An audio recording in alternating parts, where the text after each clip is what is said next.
Yeah, what a good way to start off our video today. Come out here, this girl was up against the side of our house, and now she's down there in our daughter's yard, and she's just a-going. Oh, welcome back to the farm, everybody. As of the making of this video, it has been 13 days since I last posted a YouTube update. In our last video, we was showing you where I was tilling out our cornfield. So I thought today would just be a nice day, just kind of walk around and show you how that thing has been doing. I'm going to show you my wife's garden, kind of give you a glance at it first. The garden she's been working on, we've actually been eating out of it a little bit. So far, we've gotten some broccoli, and she's got cabbage that's ready to pick. She's thinking about making some kraut with it because she's got several heads ready, or several heads that's going to be ready. And so let's kind of take a look, see what she has over here. Now it needs a good weeding job. I might come out here and help her one day this week get this weeded out. I need to hoe out the cornfield too. But you see we got broccoli and stuff up in here, a bunch of cabbage heads. Some of them are ready to pick, some more that are going to be ready to pick shortly. I'm not sure if she has zucchini here or some kind of squash. All kinds of corn over there. I'm not sure. I know we've gotten some peppers out of here. That might be what these are, peppers that something's ate tops off of. I don't know if deer's gotten in here and ate that, or maybe the goats. The goats like getting in here every now and then. Got some tomatoes over there. Nothing quite on them yet. Got some greens over there. Well, let's see all the broccoli she's had. Like I said, we've gotten some of the broccoli. Or some it's probably about ready to be picked again too. But, I tell you, that broccoli was really tasty. What she picked the other day, it really was. That's all Sun and Glow corn. That stuff don't get very tall.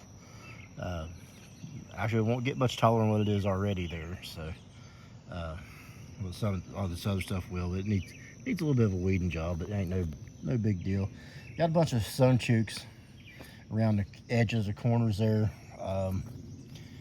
I've never tasted those, but we might find out later this year. We'll find out. And there's the bunnies. Look at the bunnies. Yep. She's out of water. She's needing water. I better take care of that real quick. It's been really hot, so they're going through the water right now. Yeah. What do you say, Sandy? This is Sandy here. And this is Marshmallow. Marshmallow, I need to mess with him a little bit more. I'm a little scared. Used to mess with him when we first got him quite a bit. I kind of quit messing with him, just feeding him. I'll be ashamed of myself for that. But anyway, they're doing pretty good. Here's something else you all might want to see. Chickens running through the yard. Now our chickens are getting older, and it's time to kind of get rid of some, and I think we decided we're just going to totally get rid of them, and we're going to turn our mobile chicken coop into a goat house. And then that way we can keep the goats off the porch and kind of mobilize them like we do the chickens. They're locked up in the barn right now. I'll let them out here and make it just a little bit cooler than what it is now. It's still a little bit warm to have the goats out. But let's see what else we have in here. But anyway, she got some kind of greens there. I'm not sure if that's mustard greens or kale or what that is. It might be kale, I'm not sure. And a whole bunch of some really big onions right there.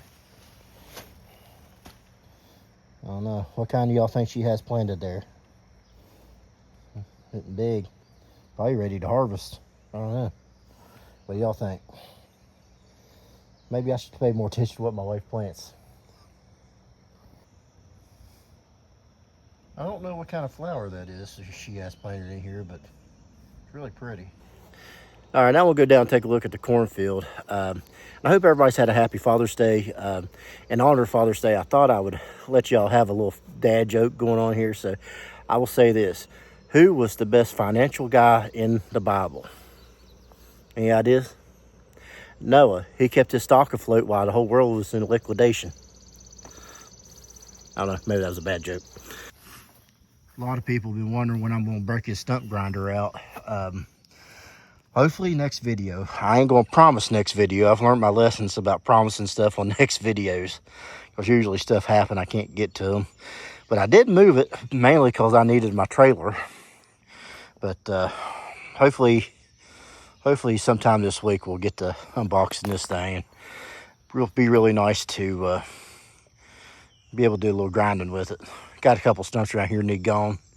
So, but let's go take a look, see what we have over the hill here. Yeah, see my little fancy fence I got going around here. We'll talk about that here in a minute. But let's take a look at we'll see what we have in the garden here.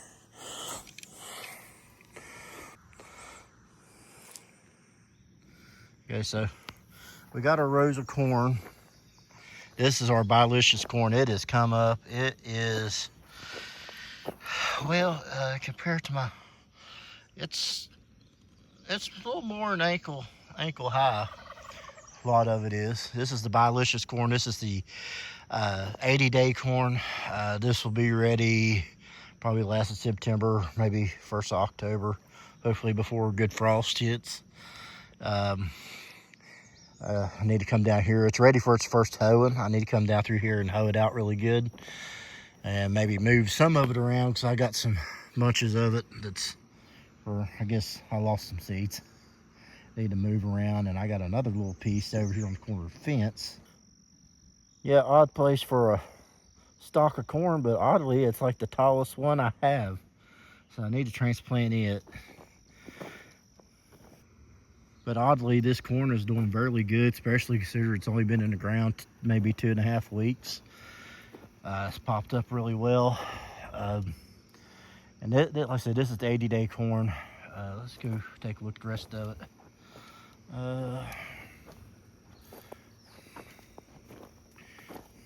The big clump of corn. Big void area right here. I left the void area right here, one, because there's a little bit of a hillside right here, and two, corn is a wind pollinator, and I got two different types of corn here. I got a corn that grows pretty tall and has some pretty good size ears, and the other corn is a 60-day corn. You know, if you get about 4-foot stalks, about all you're going to get out of that. And it's a totally different type of corn, and I was trying to keep those from cross-pollinating the best I can. There's still probably going to be a little bit of cross-pollination, but hopefully not that bad. But it's come up pretty good too. It's not as thick, obviously, but we'll definitely have some corn out of it, as long as we can keep the critters out of here. I think the hard part's going to be keeping like the raccoons and stuff like that. Again, it needs hoed really good. Hopefully I can get to that at some point this week. And we got all of our pumpkins. They're in the same shape. They've come up really good. They need a little bit of attention. Bring up some fresh dirt around them and stuff like that. I got several hills of these. Most of them came up. So we have, let's count them here. 1, 2, 3, 4, 5, 6, 7, 8, 9, 10, 11, 12, 13, 14, 15, 16, 17, 18, 19, 20. That's come up. There's a couple other hills down here. I don't know if they got any sprouts. Okay, so I got 20 hills that's actually sprouted, so, and they're doing pretty good.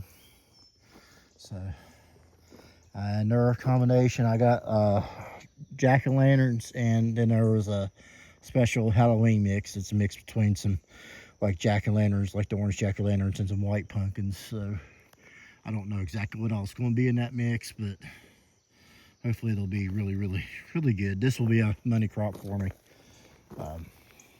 20 hills of pumpkins, that ought to, oh guys, I miscounted. Look, there's 21, 22, And, oh, 23.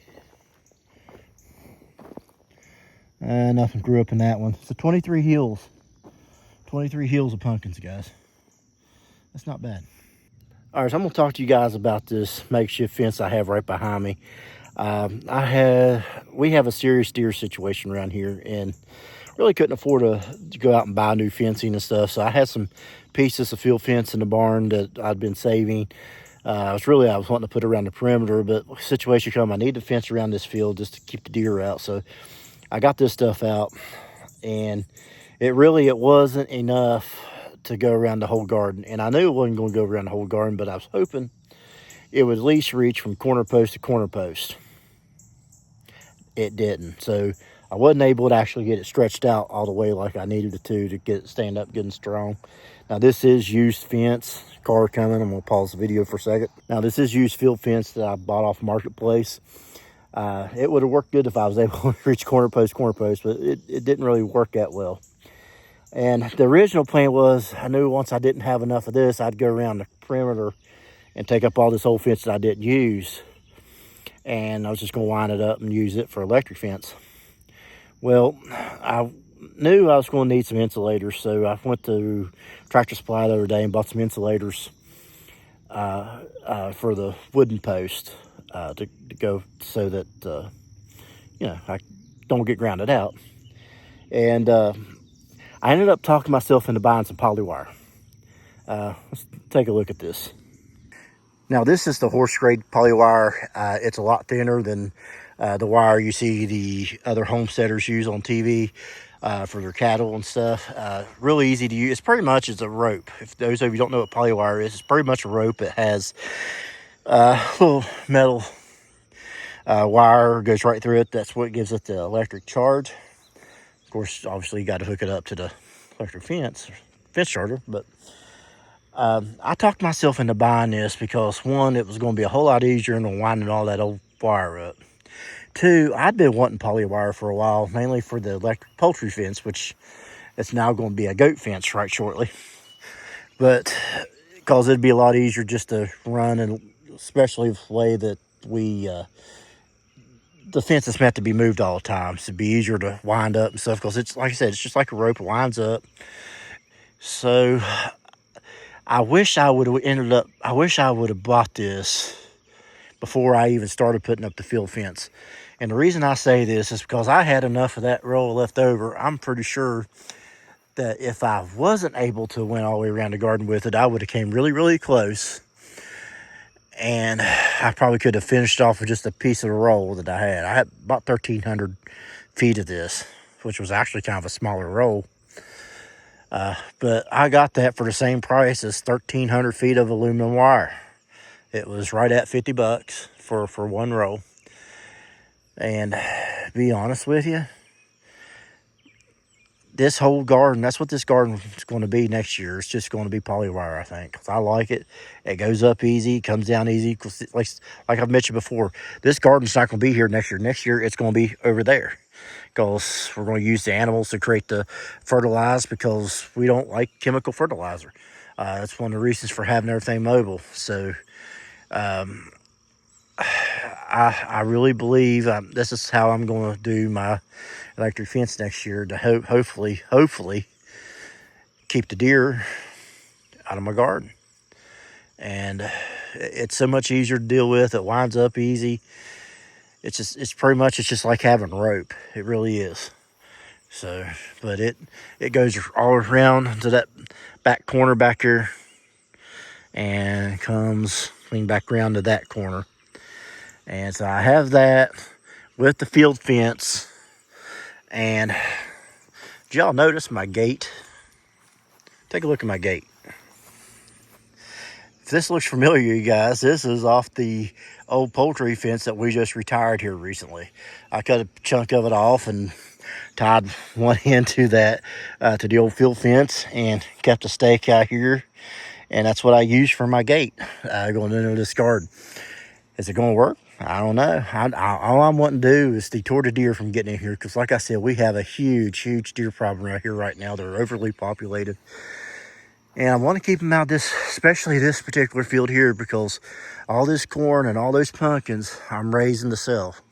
So I need to protect my investment, and I'm hoping this will do it. And I know a lot of you saying, well, why don't you build a double fence?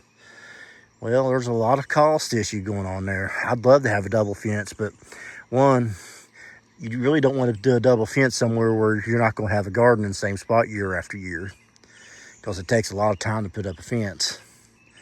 And two, it costs money. Like I said, that one roll of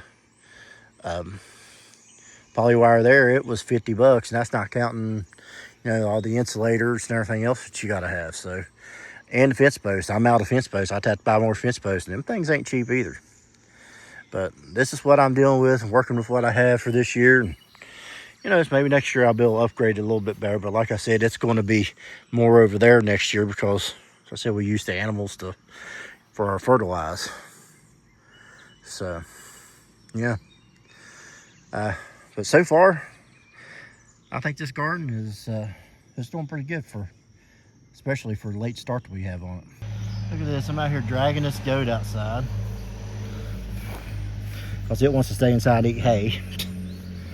And there was a deer.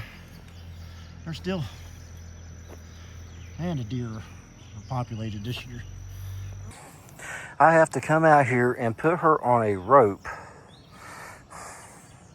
because she'd rather go inside the barn and eat the winter hay than she would to come out here on this bank and eat the weeds and the brush. I don't get that. Why you rather eat the hay? Huh? Why you rather eat the hay?